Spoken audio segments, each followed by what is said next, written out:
Well, it's time now for our news review, and we're going to start with the Gulf News reporting that Russia is considering sending ground troops into Syria. Moscow apparently seeking approval from the UN in what the paper calls an unprecedented suggestion.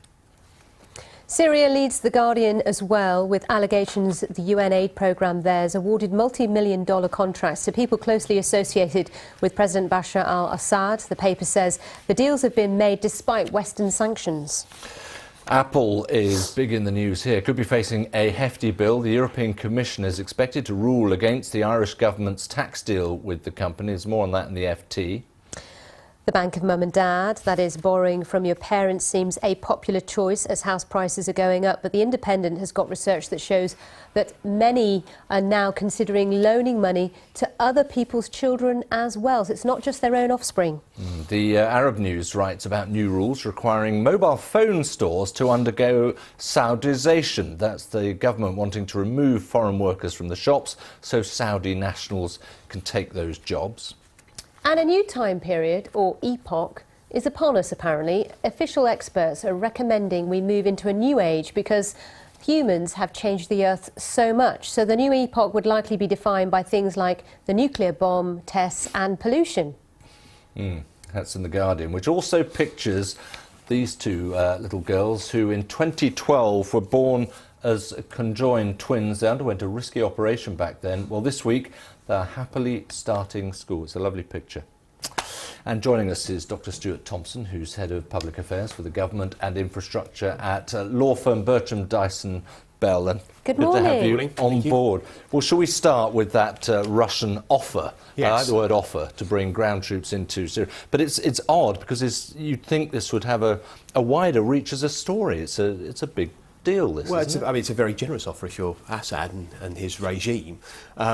I think they see the success that they've had in recent months since Russia's been in as a guiding way forward. The opposition over there are obviously sort of quite outraged about this. But yes, you're right, it doesn't seem to have made much of a splash as yet. It's almost as if it's sort of now accepted that Russia is involved and it's in some way acceptable as far as the international community goes. So that certainly seems to be the line at the moment. Yeah, Assad would be delighted, I'm sure. But I mean, the Russians went in for a short period, didn't they, in terms of air action. That was nearly a year ago. You get drawn into these things. I mean, we see it time and time again, right back to the Americans with Vietnam and, our own involvement in, Iraq is you can say one thing, but actually once you're involved, once you're on the ground, excuse me, it's very, very difficult not to get drawn in further or actually look to help support, especially, as I say, the sort of the success as Assad and the Russians would see it in recent months with some victories. So this may be more around the sort of humanitarian side of things, but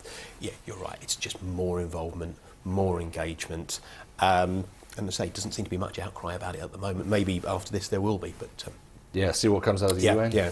In the meantime, The Guardian front page talks about an investigation that it's discovered UN aid mission in Syria pays millions to Assad's regimes. It's looking at the fact that the UN's awarded contracts worth lots of money to people who are closely associated with his regime. Give us your take on this story. I think it's extremely difficult for the UN and other organisations. You need to work with charities, NGOs, other organisations that have the infrastructure and the support mechanisms on the ground. Now that tends to be the larger, more established ones that tend to be more aligned with governments. So or that's have always connection with government, especially in a regime run by Bashar al-Assad in Syria. Exactly, and you can call out sort of jobs for the boys and all these sorts of different phrases even in these sorts of countries. Very often the links between bigger charities, NGOs and government, schools, universities, business connections, whatever they may be, are there.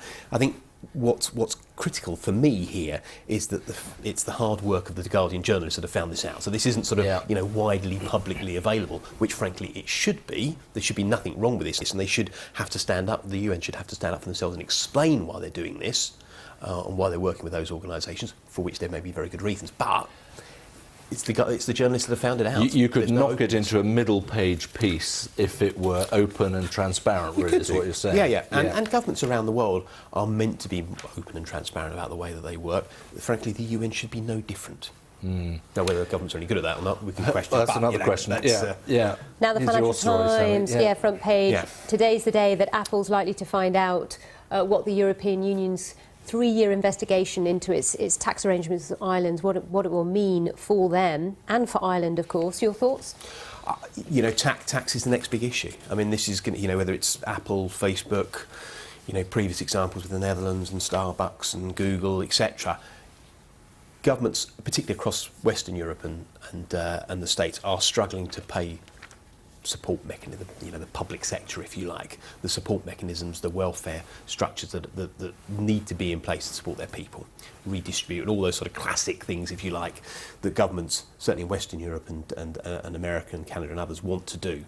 Actually, it means that business are going to have to, in what governments will see, pay their fair share. But in this this has become an case, even bigger problem for them, I think. the Irish government saying, we don't want the money back. Yep. We negotiated this deal.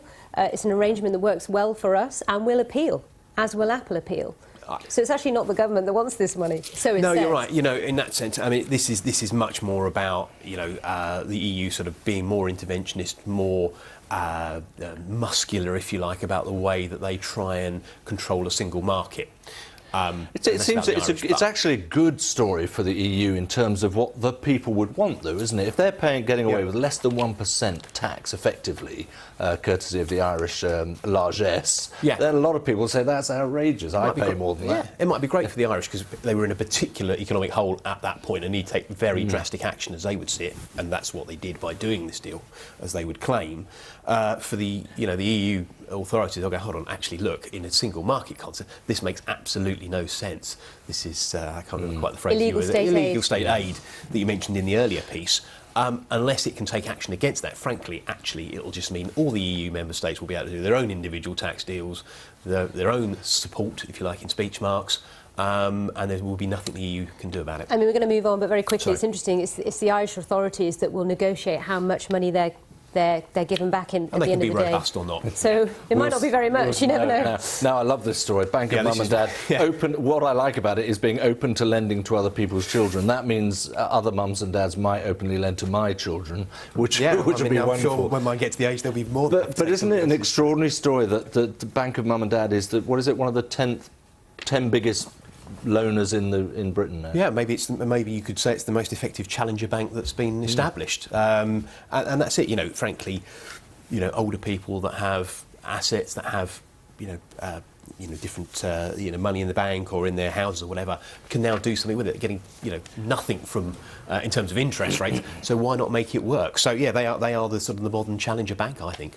It's quite interesting as well, isn't it? Because it's quite innovative when you think about it. And we have to be like that with our finances these days, don't we? Because as you say, with interest rates either so low or even negative, you're going to have to think very carefully about where you will make some money on any money you may have to make money on. But they're going to ask for the rent or interest or some fixed rate or something. Yeah, and I think that's I suppose the bigger potential problem is the fact you reinforce wealth in the older generation. Now, whether that then gets shifted on through inheritance, and there may be arguments for that, but at the moment it's the young that don't seem to have very much, sort of in a shorthand way.